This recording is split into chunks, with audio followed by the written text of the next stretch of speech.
Trainer or behaviorist, which does your dog need? I'm going to help you know the difference between the two so that you can make the right choice.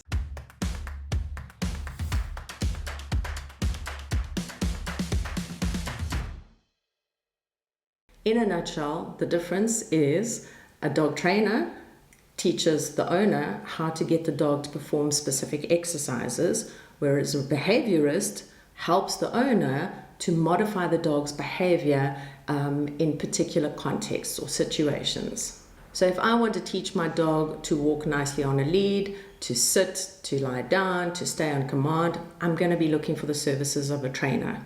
If I want to teach my dog not to lunge out at every other dog that it passes in the street, then I'm going to be looking for the services of a behaviorist. An easy way to know the difference between the two is to imagine that the dog is a child.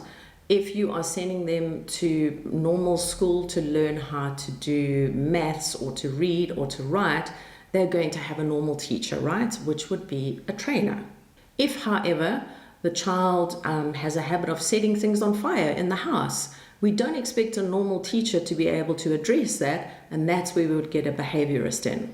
I really hope your dog is not setting fire to things in your house, and my example is somewhat extreme, but I think it illustrates the point quite nicely. Most behaviorists should obviously be able to train dogs as well, because a large part of modifying behavior is training an alternate response.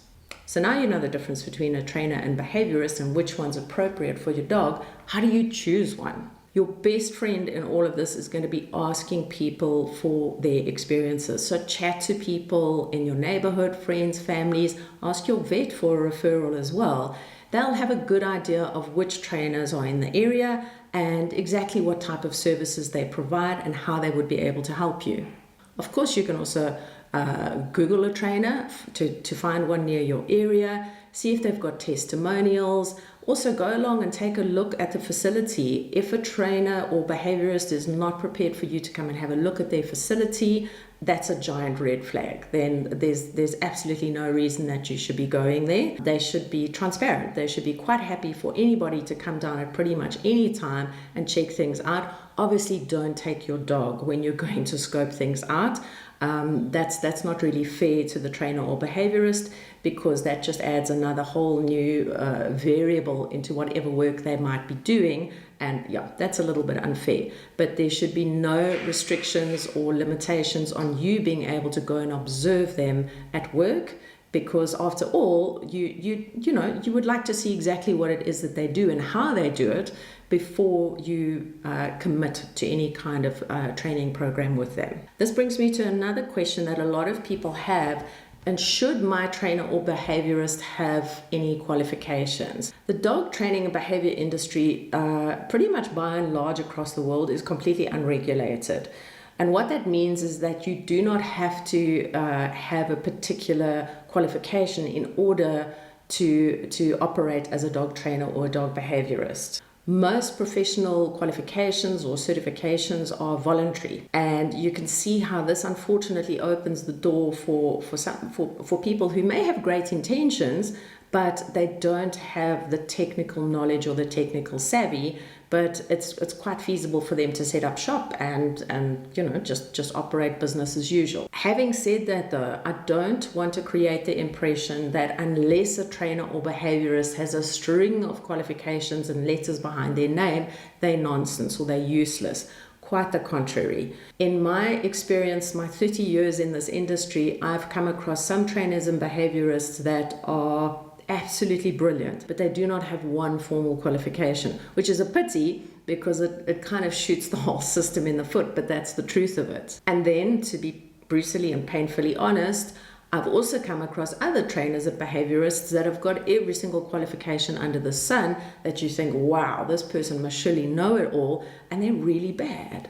I know this is not a very helpful answer, and I'm sorry, but that's the truth of it. I think the best way to gauge is to see for yourself, to go along, get a feel for the trainer or behaviorist, ask for referrals, ask the opinions of others. When you go and observe them in action as well, have a look at the people and the dogs around there. If those people and dogs are generally looking happy and comfortable, then you're probably in good hands. Some red flags would definitely be things like trash talking every other trainer and behaviorist out there. For me, as soon as a person starts doing this, it says more about them than it says about the other people. Wanting you to leave your dog with them unless it's a highly specified inboard training, which in principle I don't agree with, but hey, horses for courses. Just because I don't agree with something doesn't mean it's not right or it's wrong. It's just my personal preference. You know, any trainer who just kind of springs that on you, oh no, you have to leave your dog here, I wouldn't be comfortable with that. That would be a definite red flag to me. A trainer or behaviorist that won't allow you to observe a class, that is, I don't know a suitable way to describe how giant of a red flag this is. What's going on? Why won't they let you see before you buy? That to me is super suspicious and like beyond dodgy. You can also check out some of the trainer associations. They will have a listing of trainers and behaviorists. One such association is the CCPDT, which is the Certification Council for Professional Dog Trainers.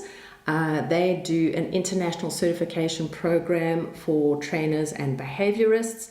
They've got a fantastic listing on their website where you can go and look for trainers and behaviorists specific to your country or region.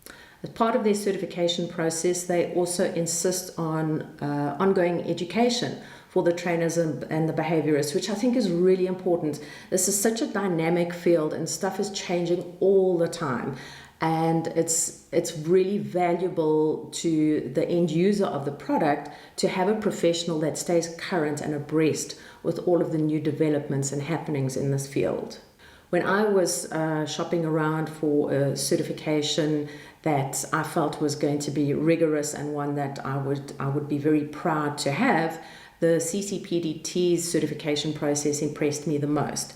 And a couple of years ago, I sat their certification as a trainer.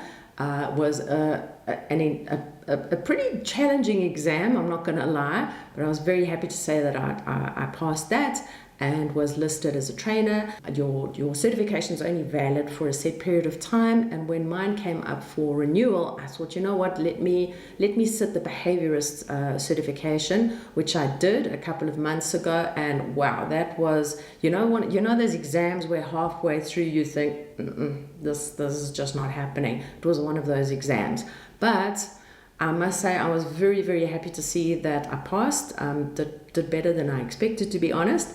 So all that studying obviously paid off. It's really nice also to be a part of this group of professionals. I'm not saying that any trainer or behaviorist that you want to engage with must be certified. They must be a member of this organization, that organization, etc., etc.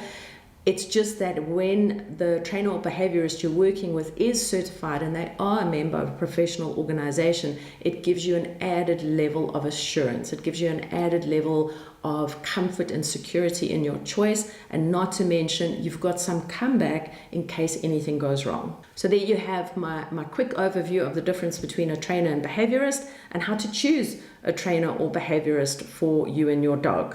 Good luck on your search. I hope you come right and you meet someone that's going to be the perfect fit for you and your dog.